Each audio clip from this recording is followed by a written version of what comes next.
नमस्कार, मैं ओम प्रकाश। आप देख रहे हैं अपना चैनल पॉलिटिक्स। अभी मेरी मौजूदगी पटना के ज्ञान भवन में है। यहाँ दिव्य ज्योति जागृति संस्थान के द्वारा गुरु पूजा महोत्सव 2025 का आयोजन किया गया है। आइए जानते हैं क्यों गुरु पूजा मनाया जाता है, गुरु पूजा का क्यों मनाया जाता है। गुरु पूजा एक भक्त के लिए, शिष्य के लिए इससे बड़ा कोई पूजा नहीं है। उसका धर्म है अपनी गुरु की पूजन करना। गुरु पूजा मनाने से जैसे कुछ है क्वेश्चन मेरे लिए, वो आप उनको जवाब दीजिए। पहले ना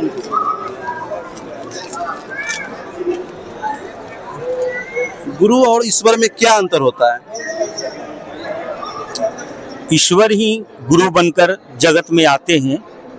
ईश्वर का वास्तविकता रूप है प्रकाश रूप, और वो प्रकाश रूप जो है शरीर को धारण करते हैं और शरीर धारण करके गुरु बनकर आते हैं। जैसे भगवान राम आए थे, कृष्ण आए थे, इसी प्रकार से जितने भी गुरु आए हैं वो सारे भक्त के कल्याण के लिए जगत में आते हैं। गुरु के बिना भक्ति और साधना संभव है क्या? कभी नहीं। जब भगवान राम को जीवन में गुरु की आवश्यकता पड़ गया, जब वो स्वयं परमेश्वर थे, तो फिर हम एक साधारण मनुष्य को बिना गुरु का जीवन का कोई अर्थ ही नहीं है। गुरु की कृपा प्राप्त करने के लिए शिष्य को क्या करना चाहिए? अपने संपूर्ण जीवन को गुरु आज्ञाओं में समर्पण करना चाहिए। गुरु पूजन करते समय मन को कैसे एकाग्र करें? अपने हृदय के अंदर में गुरु का स्वरूप, गुरु के आज्ञा, गुरु के चरण को इस तरह से बसाना चाहिए जैसे हमारे अंदर में प्रत्येक सांस में हमारी जो जीवन के लिए जो हम सांसों को बसाते हैं, उसी तरह से अपनी गुरु को ध्यान में रखना चाहिए। गुरु सेवा का क्या महत्व है आध्यात्मिक मार्ग में? गुरु सेवा का क्या महत्व है आध्यात्मिक मार्ग में?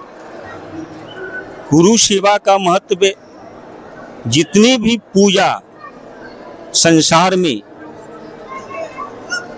रखी गई है, समय समय पर पूजा की जाती है, तमाम पूजाओं से महत्वपूर्ण पूजा है। अगर गुरु की पूजा अगर एक शिष्य पूर्ण हृदय से कर ले तो जगत की कोई पूजा उसके आगे फिर कोई अर्थ नहीं रखता है। गुरु दीक्षा क्या होती है और यह क्यों आवश्यक होती है? गुरु दीक्षा गुरु की कृपा होती है। जैसे भगवान कृष्ण ने अर्जुन को ज्ञान के समय वो कृपा किए थे और अपनी वास्तविकता रूप से अवगत किए थे, अर्थात अपनी वास्तविकता रूप का दर्शन दिए थे। इसी तरह से जब भी गुरु जगत में आते हैं, जब दीक्षा देते हैं, तो दीक्षा के अर्थ ही यही होता है अपनी वास्तविकता प्रकाश रूप को अपनी शिष्य के हृदय में प्रकट कर देते हैं। और बिना प्रकट के गुरु जो संसार में अभी जो चल रहे हैं वो गुरु बने हुए हैं, एक्चुअली गुरु नहीं है।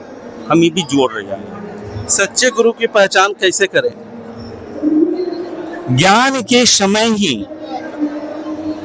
तत्क्षण जो हमारे हृदय में दर्शन करा दे उस परम पिता परमेश्वर को, वही पूर्ण गुरु है।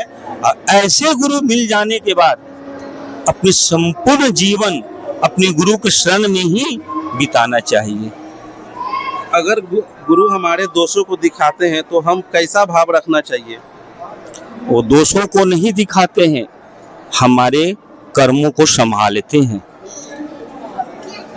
गुरु के वचनों का पालन करने में कठिनाई हो तो क्या करना चाहिए? गुरु के ध्यान करना चाहिए, गुरु का स्मरण करना चाहिए, गुरु से प्रार्थना करना चाहिए और उनके बताए मार्गों पर एकदम चलते रहना चाहिए। क्या गुरु हमारे कर्मों को काट सकते हैं? बिल्कुल, और कोई साधन और कोई रास्ता भी नहीं है। गुरु के प्रति श्रद्धा और अंधश्रद्धा में क्या फर्क है? श्रद्धा एक शिष्य का धर्म होता है। पूर्ण श्रद्धा से जो भक्ति करेगा उसका कल्याण निश्चित ही निश्चित है। गुरु पूजन में कौन कौन सी सामग्रियाँ उपयोगी होती है? सामग्रियाँ से सबसे बेहतर है आंतरिक भाव, क्योंकि गुरु को कोई सामग्री की आवश्यकता नहीं है। वो जो शिष्य अपने आंतरिक भाव के द्वारा जब पूजन करते हैं, गुरु को बस उतना ही जरूरत है। गुरु के चरणों में आत्मसमर्पण कैसे किया जाए? आत्मसमर्पण करने के लिए अपने संपूर्ण जीवन को गुरु के शरण में उनके बताए हुए समय के ध्यान रखते हुए ध्यान साधना के माध्यम से ही हम समर्पण की ओर जाएंगे और संपूर्ण जीवन को समर्पण भी कर पाएंगे। इतने होने के बाद निश्चित है उसकी कल्याण होना। धन्यवाद सर हमसे बात करने के लिए। तो आपने सुना कि एक शिष्य के जीवन में गुरु का क्या महत्व होता है। अपनी राय हमें कमेंट बॉक्स में जरूर दीजिए। इसी तरह के खबरों के लिए बने रहिए हमारे चैनल पर, और हमारे चैनल पर अगर नए हैं तो इसे सब्सक्राइब कर लीजिए। धन्यवाद।